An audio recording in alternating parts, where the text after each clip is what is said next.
तो hi guys, क्या आप लोग जानते हैं कि आपका दिल सिर्फ प्यार के लिए नहीं धड़कता है। बिल्कुल ये एक मशीन की तरह काम करता है। जैसे पाइप्स होती हैं, हमारे सिर में भी दोस्तों पाइप्स होती हैं। क्या आप लोग जानते हैं कि अगर आपके घर में जो खाना बनता है, अगर कचरा बाहर ना जाए तो क्या होगा साथियों। तो आज के इस वीडियो में हम इन सारी चीज़ों को बेहतर तरीके से जानने का प्रयास करेंगे। अगर इससे पहले अगर आप लोग हमारे चैनल पे नए हैं तो चैनल को सब्सक्राइब करें, लाइक करें, अपने दोस्तों के पास शेयर अवश्य करें साथियों। आज के इस टॉपिक में हम क्लियर करेंगे दोस्तों, क्या है यहाँ पे वाहन यानी परिवहन की बात करेंगे, जिसमें हम जानेंगे हार्ट क्या होता है, आर्टरीज एंड वेन्स क्या होती हैं। तो हम मानव में परिवहन पढ़ेंगे और पौधों में, दोनों में हम परिवहन समझेंगे एकदम बेहतरीन तरीके से साथियों। तो हमारे साथ अंत तक बने रहिएगा। एक एक तरीके को जो है पॉइंट्स को हम बेहतर तरीके से साथियों समझेंगे। तो हमारे साथ बने रहिएगा साथियों। तो चलते हैं अपने टॉपिक्स की तरफ दोस्तों। क्या है वाहन, क्या होता है, इसको अच्छे से हम लोग समझेंगे। क्या होता है ये वाहन का मतलब यह होता है कि जो आपके ब्लड में, चाहे वो पानी हो, चाहे वो खून हो यानी रक्त हो, चाहे हार्मोन्स हो, चाहे मिनरल्स हो, ये सारी चीजों को एक जगह से दूसरी जगह ले जाना ही क्या होता है, परिवहन होता है। बात समझ पा रहे हो दोस्तों। तो क्या है वाहन, वह जैविक प्रक्रिया है जिसके द्वारा जीव अपने शरीर के भीतर पानी, खनिज, भोजन, गैसें और अपशिष्ट पदार्थों को एक स्थान से दूसरे स्थान तक पहुंचा देते हैं।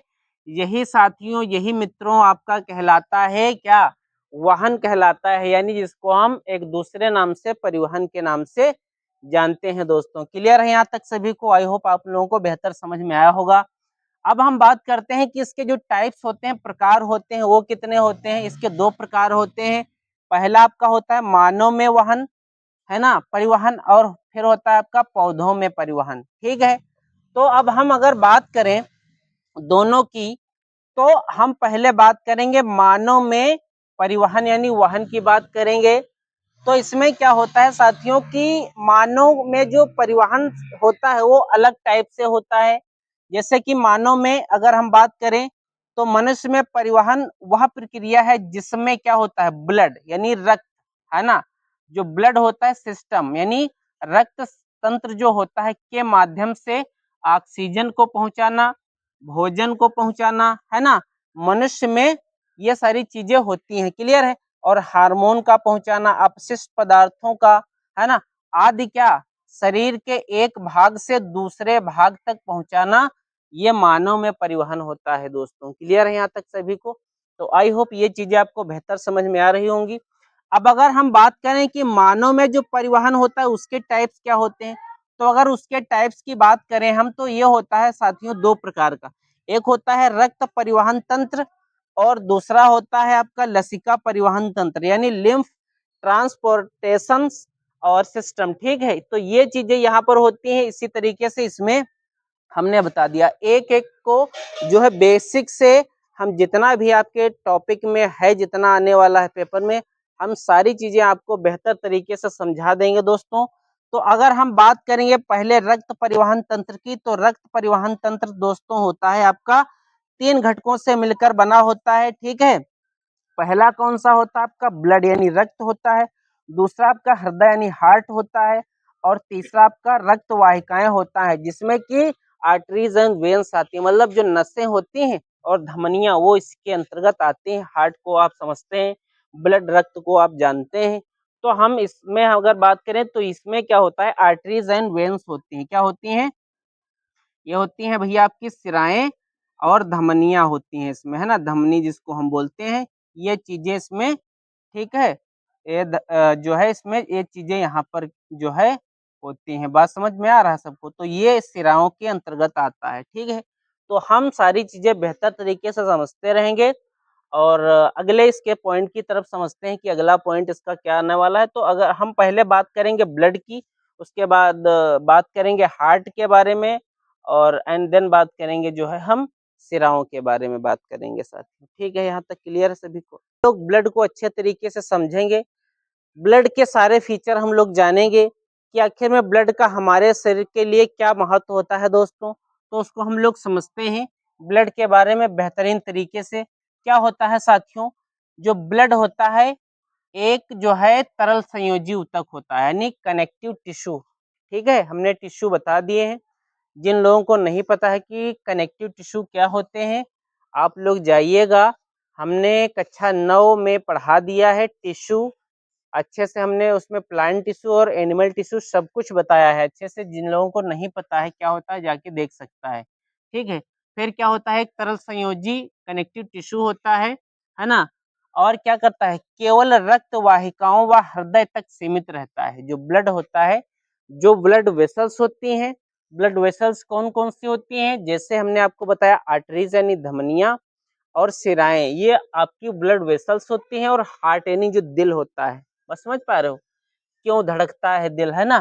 तो जो हम कहते हैं कि जो हृदय होता है, इन सब चीजों में जो ब्लड होता है इसमें इसकी भूमिका रहती है, इस तक ही ये सीमित रहता है। बात समझ पा रहे हो।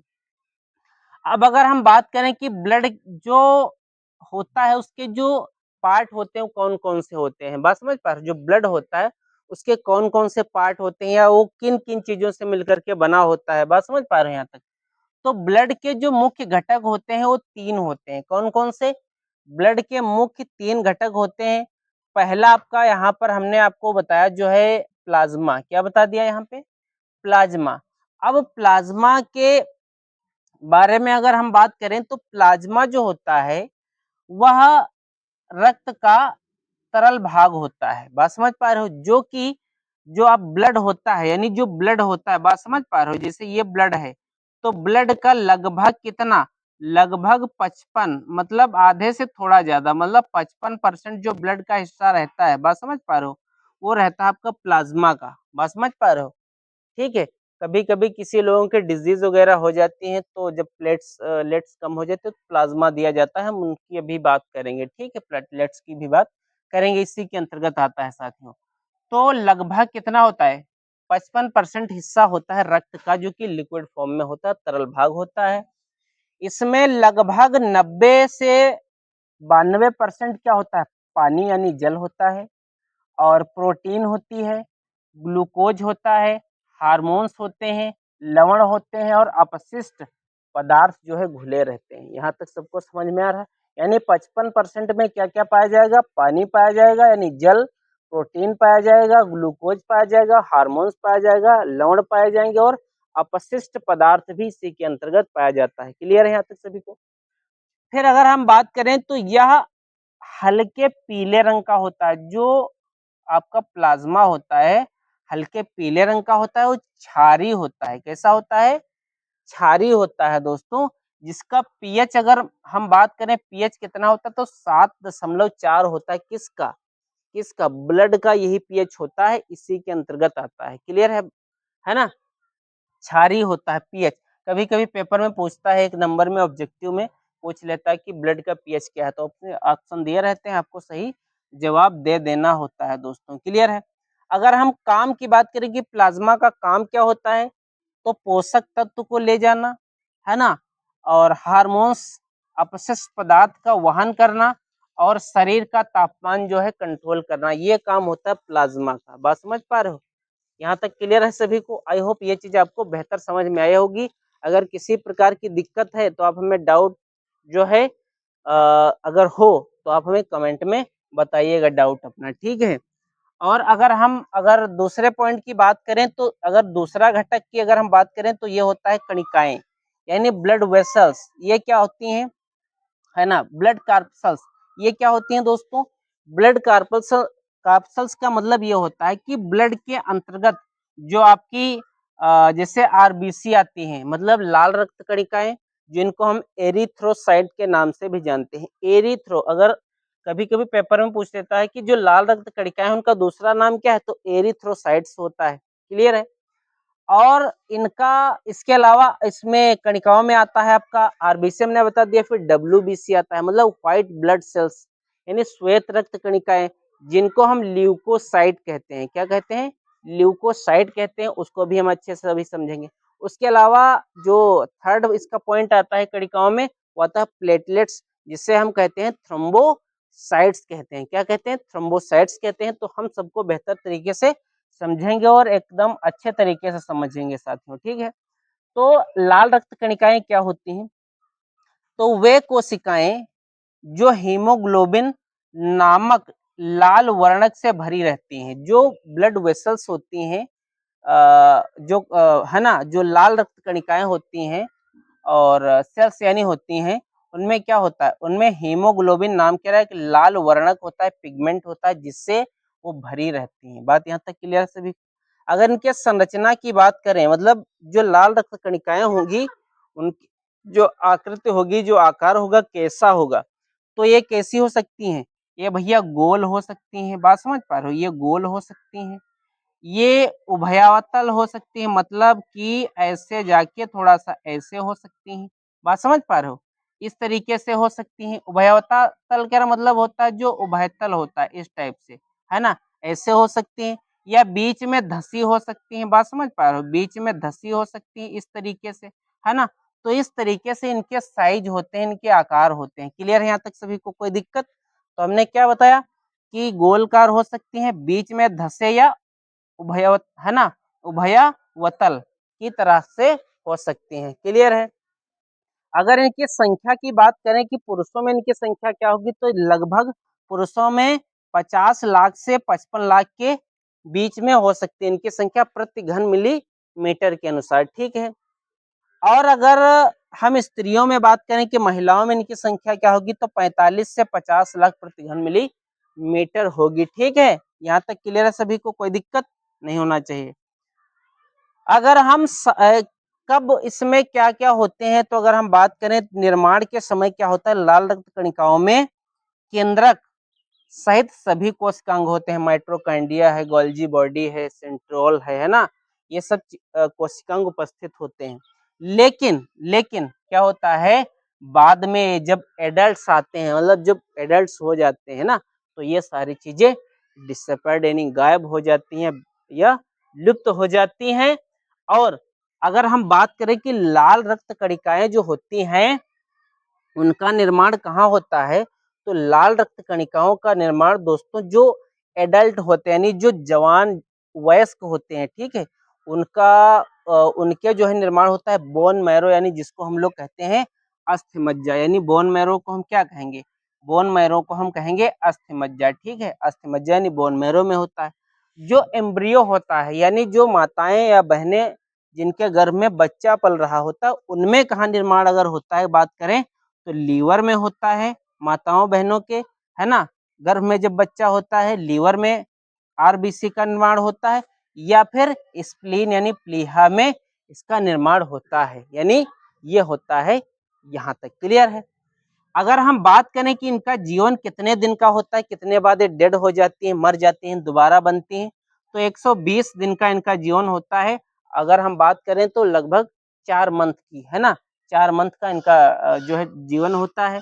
अगर हीमोग्लोबिन की बात करें तो जो पुरुष होते हैं उसमें 13 से 18, है ना, mgdl होता है, और महिलाओं में 12 से 16 mgdl होता है, जबकि बच्चों में इनका थोड़ा सा इनसे ज्यादा होता है। क्लियर है यहाँ तक सभी को? तो आई होप ये चीज हमने आपको बताया है, आरबीसी के बारे में बताया है। अब हम अगले पॉइंट में बात करेंगे डब्ल्यूबीसी के बारे में। ऐसी रक्त कणिकाओं के बारे में बात करने वाले हैं जिनको हम जो है अपने बॉडी के सैनिक के नाम से जानते हैं, जिनका नाम होता है श्वेत रक्त कणिकाएं। ये क्या होती हैं दोस्तों? श्वेत रक्त कणिकाएं, जिनको हम व्हाइट ब्लड सेल्स कहते हैं, मतलब लाल रक्त कणिकाएं। ये क्या करती हैं? बिल्कुल सोल्जर की तरह कार्य करती हैं हमारे शरीर के लिए।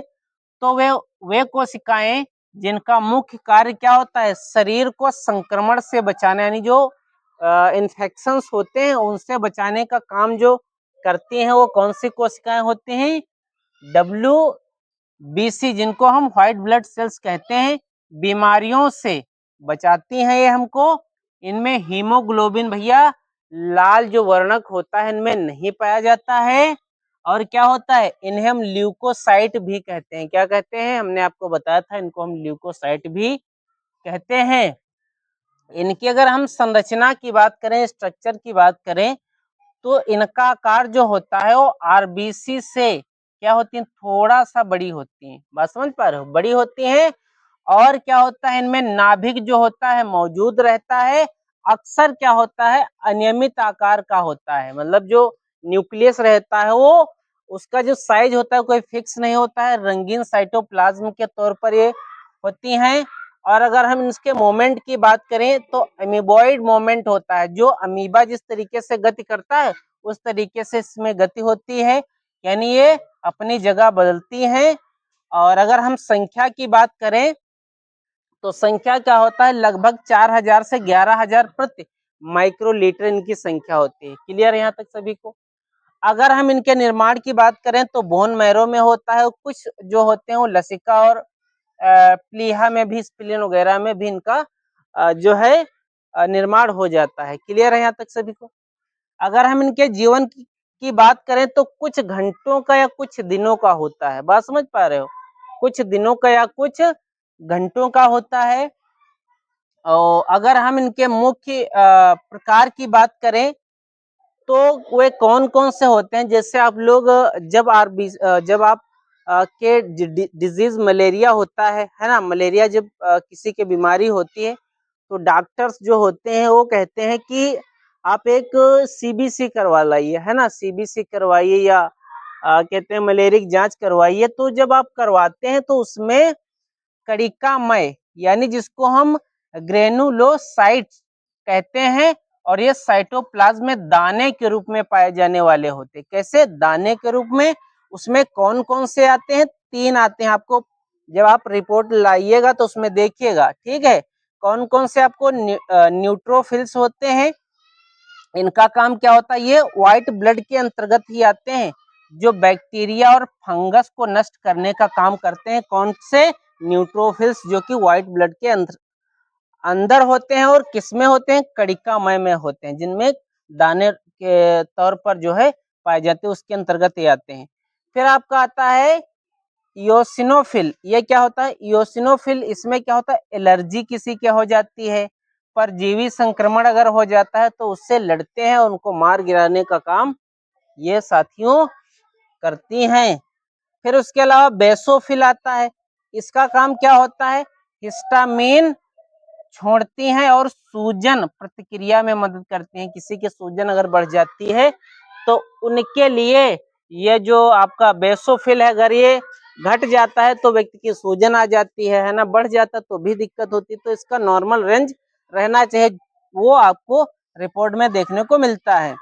फिर अगर हम कणिका रहित की बात करें, मतलब दानेदार ना हो, वो होता है एग्रेनुलोसाइट्स। ये क्या होता है? इसमें दाने नहीं पाए जाते हैं, इसमें सिर्फ 2 ही पाए जाते हैं। कौन कौन से? लिम्फोसाइट्स और मोनोसाइट्स। तो लिम्फोसाइट्स का काम करते हैं, ये एंटीबॉडी बना लेते हैं, जो कि बी और टी नाम की जो कोशिकाएं, जिनको हम रक्षक कोशिकाएं कहते हैं, ये हमारी बॉडी की रक्षा करती हैं। और मोनोसाइट्स की अगर हम बात करें तो ये बड़े आकार के फोगोसाइटोसिस द्वारा रोगाणुओं को निगल जाती हैं अर्थात खा जाती हैं, और हमारा शरीर सुरक्षित रहता है, यानी हम बीमारी से बच पाते हैं। इसलिए हम इनको अपने शरीर का सोल्जर यानी सैनिक कहते हैं। बात समझ में आया सभी को? तो आई होप ये चीजें हमने आपको बेहतर समझाया है, आप लोग अच्छे समझ पाए हैं। कुछ इनका काम भी होता है, जैसे संक्रमण से रक्षा करना, जीवाणु हो, बैक्टीरिया हो, फंगस हो, अपने अंदर एंटीबॉडीज बना लेती हैं, जिससे प्रतिरक्षा तंत्र इनका मजबूत हो जाता है। उसके अलावा इनके अदर काम होते हैं। तो हमने आप सभी को ये चीजें बेहतर अच्छे से समझा दिया है। कोई दिक्कत हो, कोई डाउट हो तो आप हमें कमेंट में जो है फटाक से लिख दीजिएगा। और हाँ, अगर आप लोगों ने हमको इस तरीके से इतनी मेहनत से आप लोगों के लिए मैं आप लोगों के लिए जो है ये चीज़ें आपको समझा रहा हूँ, बता रहा हूँ, तो आप लोगों का एक कर्तव्य बनता है कि वीडियो को भैया लाइक ज़रूर कर दीजिएगा, ठीक है? लाइक ही हमारी मेहनत का फल होता है दोस्तों, तो लाइक ज़रूर करिए। और इसको भी समझते हैं, प्लेटलेट्स का काम साथियों क्या होता है और ये क्या होती हैं? ये ब्लड्स के अंदर जो है अंतर्गत पाई जाती हैं, और इनका हमारे ब्लड के लिए और हमारे बॉडी में इसकी जो भूमिका होती है वो बहुत ही इम्पोर्टेंट होती है। जैसे डिजीज, चाहे वो मलेरिया हो, डेंगू हो, तो इस प्रकार के बीमारियों में इनकी क्या भूमिका रहती है हम उसको अच्छे से समझ लेंगे इस टॉपिक के अंतर्गत। प्लेटलेट्स यानी जिसका हम दूसरा नाम जानते हैं थ्रोम्बोसाइट्स होता है। क्या होता है? थ्रोम्बोसाइट्स होता है, ये क्या होती हैं, ये प्लेटलेट्स रक्त की वे सूक्ष्म संरचनाएं हैं जिनका मुख्य कार्य रक्त का थक्का जमाना होता है। मतलब ब्लड का थक्का बनने के लिए इनका यही काम होता है, यानी ये काम करती हैं। बात यहाँ तक क्लियर है, सभी को समझ में आ गया।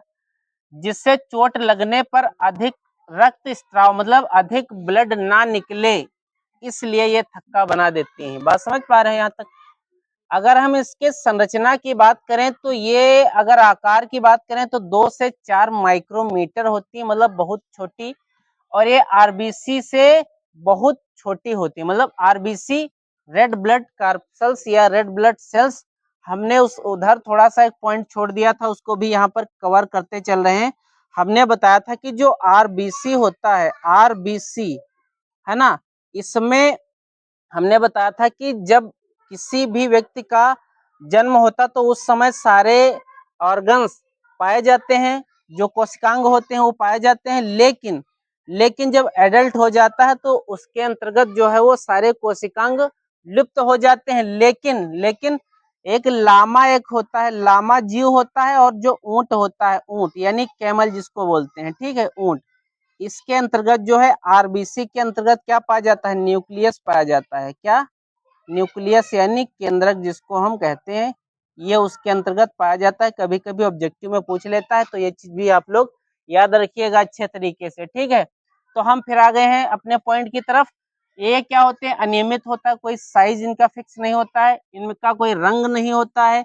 अगर नाभिक की बात करें यानी न्यूक्लियस की, तो अनुपस्थित होता है, इनमें कोई केंद्रक नहीं होता है। और अगर साइटोप्लाज्म में विशेष एंजाइम्स होते हैं जो क्लॉटिंग में मदद करते हैं। बात समझ पा रहे हो। जैसे इसके अंतर्गत आता है आपका फाइब्रोनोजन, और आपका आता है यहाँ पे थ्रोम्बिन, है ना। ये प्रोटीन्स होते हैं और एंजाइम्स होते हैं इसके अंतर्गत, जो कि थक्का बनाने में काफी ज्यादा महत्वपूर्ण भूमिका निभाते हैं। अगर हम प्लेटलेट्स की संख्या की बात करें तो कितनी होती है, किसी भी मनुष्य के अंदर जो है स्वस्थ, तो 1.5 लाख से 4.5 लाख प्रति माइक्रोमीटर ये प्लेटलेट्स पाई जाती हैं हर किसी स्वस्थ इंसान के अंदर ब्लड के, ठीक है साथियों। अगर हम इसके जीवन की बात करें तो 7 से 10 दिन का इनका जीवन होता है। और अगर हम बात करें थोड़ा सा इसके और पॉइंट की, तो ये पुरानी जो प्लेटलेट्स होती है उनको प्लीहा नष्ट नहीं करता है। बात समझ पा रहे हो। ये दोबारा अपना जो है काम वो करती रहती हैं और वो प्रोड्यूस यानी बनती रहती हैं, ठीक है। मुख्य काम की अगर बात करें तो चोट लगने पर घाव भरने में और उन पर इकट्ठा होकर थक्का बनाने में और यानी प्लग बनाने में वो इम्पोर्टेंट भूमिका निभाती हैं प्लेटलेट्स। और रक्त की कमी को रोक देती हैं। अगर ब्लड बहने लगेगा, अगर ब्लड पूरी बॉडी से निकल जाता है तो साथियों ब्लड की कमी आ जाती है, ठीक है। और अगर हम बात करें कि अगर अधिक, है ना, जो ब्लड स्त्राव होगा तो वहां पर इनकी ज्यादा भूमिका रहती है। इसमें प्रोटीन्स और एंजाइम्स दोनों भाग लेते हैं ताकि थक्का बनने में आसानी हो जाए। और साथ में आता है कि ब्लड को थक्का बनाने में जो आपका विटामिन आता है, वो विटामिन कौन सा आता है, यहाँ पर क्या आता है, जिसको हम कहते हैं पोटेशियम, ठीक है। रुधिर के थक्का के अगर हम अगर रुधिर के फंक्शन यानी कार्य की बात करें तो यहाँ पर आता है आपका भैया ऑक्सीजन का परिवहन कर देता है। मतलब जो ब्लड होता है वो लंग्स से ऑक्सीजन और कार्बन डाइऑक्साइड के तौर पर, अब लंग्स से ऑक्सीजन जो जाती है उसको हमारे ब्लड में पहुंचा के पूरी बॉडी में प्रत्येक कोशिका को दे दिया जाता है। और अगर हम बात करें पोषक पदार्थों की, जो हम खाते हैं वो जो पचता है, जो उससे पोषक चीजें निकलती हैं वो ब्लड में जाके पूरे बॉडी में चली जाती हैं। उसके अलावा जो उत्सर्जी पदार्थ होते हैं उनको क्या कर दिया जाता है, बॉडी के अलग अलग हिस्से से निकाल दिया जाता है, जो कि ब्लड के अंतर्गत या ब्लड इसके काम में अपनी जो है भूमिका निभाता है। शरीर का ताप कंट्रोल करता है एवं नियमन करता है। अन्य पदार्थों का जो है परिवहन भी कर देता है। कुछ चीजें ऐसी होती हैं, रोगों से लड़ने में व घाव भरने में मदद करता है, समन्वय यानी कोऑर्डिनेशन में काम करता है, और थक्का बनाने में भी इसकी बहुत महत्वपूर्ण भूमिका रहती है। और ये चीजें जो प्लेटलेट्स हैं साथियों याद करके जाइएगा, ये पेपर में आपको 100% देखने को मिलेंगी। इस बार मैं आपसे दावे के साथ कह सकता हूँ 100% पेपर में आएगा, तो आप लोग अच्छे से तैयार करिएगा और मेहनत करिएगा। तो आज की इस क्लास में हमने यहाँ तक आप सभी को क्लियर करा दिया है। तो अगली क्लास में हम बात करेंगे, आप बताइएगा मैं किस पॉइंट पे बात करूं। हालांकि मेरी राय यह है कि मैं अगला पॉइंट आपको ब्लड सर्कुलेशन अच्छे तरीके से आप सभी को क्लियर करा दूं, जिसमें हम लोग ब्लड हार्ट की बात करेंगे, सिस्टोल एंड डायसिस्टोल की बात करेंगे, और उसके अलावा नाड़ी की बात करेंगे, है ना। और जितना भी ब्लड हार्ट से पूरे बॉडी में फ्लो होता है, और जितने भी हमारी ब्लड वेसल्स यानी वाहिकाएं होती हैं, चाहे वो आर्टरीज हो, वेन्स हो, हम सबको बेहतर तरीके से समझेंगे नेक्स्ट वीडियो में। अगर वीडियो आपको पसंद आया हो, क्लास अच्छी लगी हो, तो वीडियो को लाइक कर दें, शेयर कर दें, अपने दोस्तों के पास भेज दीजिएगा। आप सभी का हमारे साथ बने रहने के लिए दिल की गहराई से, और आप सभी का चैनल सब्सक्राइब करने के लिए और करवाने के लिए बहुत बहुत धन्यवाद। Thank you so much. जय हिंद, वंदे मातरम।